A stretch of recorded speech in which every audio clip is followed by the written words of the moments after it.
At mga senador at mga kumakandidato pong senador, maaga pong nagsiboto. Hingin po natin ng detalye mula kay Mayan Corvera. Mayan, magandang umaga sa iyo.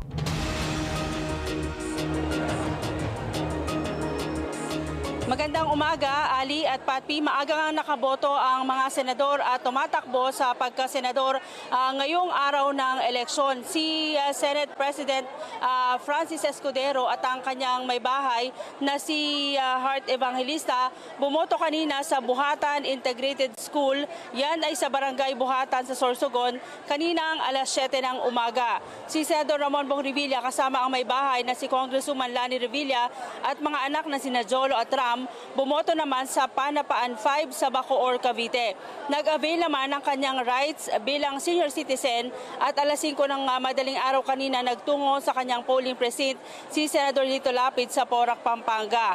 Si Senador Cynthia Villar maaga ring bumoto sa Las Piñas kasama yung kanyang may asawa na si dating Senate President Manny Villar. Kumakandidato si Senador Cynthia Villar bilang kongresista sa Las Piñas kapalit ng kanyang anak na si Congresswoman Camille Villar. Sa ngayon, Ali at Patpi, nandito kami ngayon sa Las Piñas Science National High School kung saan mahaba o inaasahang boboto si Congresswoman Camille Villar. Aabot sa 30 o 30 ang clustered precinct dito na may tinatayang 26,000 voters.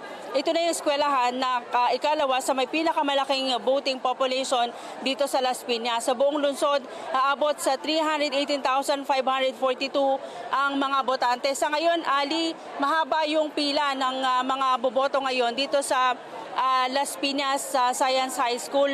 Ang reklamo ng ilang na-interview natin kanina na mga nakatatanda, sana raw merong mag-guide dun sa mga senior citizen dahil ilan sa kanila hirap nang makabasa. Meron pa nga daw botante kanina na mali yung na-shade niya dun sa kanyang kandidato sanang napupusuan dahil hindi niya masyadong nabasa yung mga pangalan. Bukod dyan ay umuuga daw yung ilang mga lamesa at upuan, kaya ang kanilang pakiusap ngayon dito sa mga naggagabay sa eleksyon ay bigyan sana ng guide yung mga senior citizens. Sa ngayon, Ali, kahit na binigyan sila ng 2 oras na maagang bumoto kanina ay karamihan sa mga senior citizens pumipila pa rin ngayon dito sa Las Piñas. Yan ang sitwasyon mula dito sa Las Piñas. Balik sa inyo.